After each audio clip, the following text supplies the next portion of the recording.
News, सच जरूरी है। नमस्कार दर्शकों, ये MNS न्यूज नेटवर्क और आप देख रहे हैं MNS न्यूज टीम। मैं हूँ आपके साथ शुभांगी। तो आइए देखते हैं आज की कुछ खास खबरें। एक नजर डालते हैं आज की हेडलाइंस की ओर।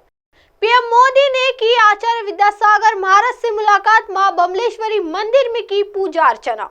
शब्दों में बयान नहीं किया जा सकता, गाजा में एम्बुलेंस पर इजराइल के हमले पर बोली प्रियंका। जो पहले भारत पर आतंकी हमलों के पीछे होते थे, अब खुद को बचाने की अपील कर रहे हैं। आइए देखते हैं खबरें विस्तार से। पीएम मोदी ने की आचार्य विद्यासागर महाराज से मुलाकात, मां बमलेश्वरी मंदिर में की पूजा अर्चना। देश के प्रधानमंत्री नरेंद्र मोदी आज अपने एक संक्षिप्त प्रवास पर राजनांदगांव जिले के दौरे पर है। प्रधानमंत्री नरेंद्र मोदी डोंगरगढ़ पहुंचे हैं। पीएम मोदी ने डोंगरगढ़ में आचार्य विद्यासागर महाराज से चंद्रगिरी पर्वत में मुलाकात की। प्रधानमंत्री नरेंद्र मोदी ने उनसे मुलाकात कर आशीर्वाद लिया और चर्चा की। इससे पहले पीएम मोदी मां बमलेश्वर मंदिर में पहुंचकर पूजा अर्चना की। प्रधानमंत्री डोंगरगढ़ से मध्य प्रदेश के लिए रवाना हुए।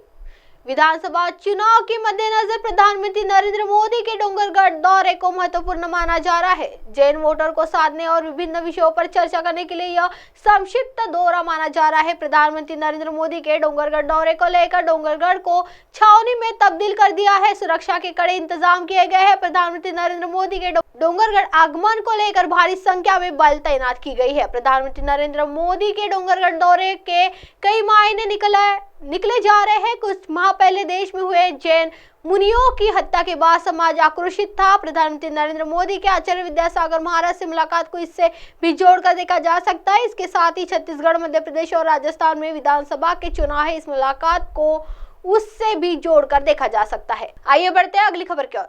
शब्दों में बयान नहीं किया जा सकता, गाजा में एम्बुलेंस पर इजराइल के हमले पर बोली प्रियंका।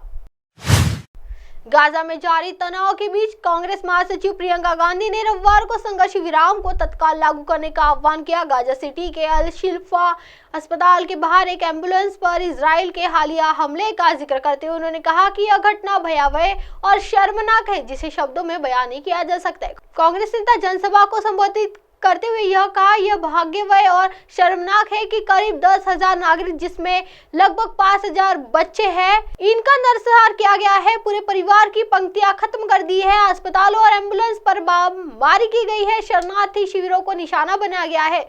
फिर भी आजाद दुनिया के तथाकथित नेता फिलिस्तीन में नरसंहार का वित्त पोषण और समर्थन करना जारी रख रहे हैं। उन्होंने कहा कि संघर्ष विराम पहला कदम है, जिसे अंतर्राष्ट्रीय समुदाय को तुरंत लागू करना चाहिए, नहीं तो इसके पास कोई नैतिक अधिकार नहीं बचेगा। सीएनए के शुक्रवार अपनी रिपोर्ट में बताया कि इजराइल ने गाजा सिटी के अल शिफा अस्पताल के बाहर एक एम्बुलेंस फूंक दी, जिसमें कई लोग मारे गए और दर्जनों लोग घायल हो गए। इजराइल रक्षा बल के एक बयान के मुताबिक इजराइल के कहा कि उनसे एम्बुलेंस को निशाना बनाया है क्योंकि हमास का इस्तेमाल कर रहा था। आइए बढ़ते हैं अगली खबर की ओर। जो पहले भारत पर आतंकी हमले के पीछे होते थे, अब खुद को बचाने की अपील कर रहे हैं। प्रधानमंत्री नरेंद्र मोदी ने पाकिस्तान पर बड़ा हमला बोला है। उन्होंने एक सम्मेलन के दौरान बिना नाम लिए आतंकवाद को लेकर पड़ोसी देश पर हमला बोला। पीएम मोदी ने कहा कि जो देश कभी भारत के खिलाफ आतंकी हमलों का समर्थन करते थे, वे अब खुद दुनिया से खुद को बचाने की अपील करते हैं। पीएम मोदी ने कहा, पहले भारत के आतंकी हमलों को लेकर दुनिया से अपील करनी पड़ती थी, अब वे देश जो इन आतंकी हमलों के पीछे होते हैं, वे दुनिया से खुद को बचाने की अपील कर रहा है। जम्मू कश्मीर में खत्म हो रहा आतंकवाद। उन्होंने यह भी कहा कि अनुच्छेद 370 हटाने के प्रभाव के बारे में बहुत डर फैला जाता था, लेकिन उनकी सरकार ने इसे हटाकर जम्मू कश्मीर में विकास और शांति के द्वार खोल दिए हैं।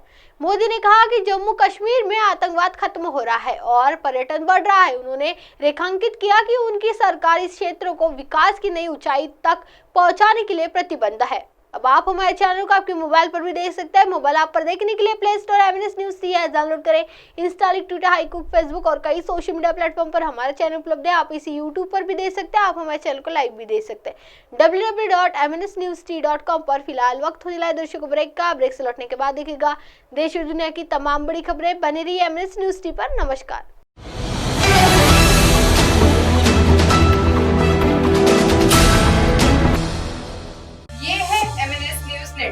और आप देख रहे हैं MNS न्यूज।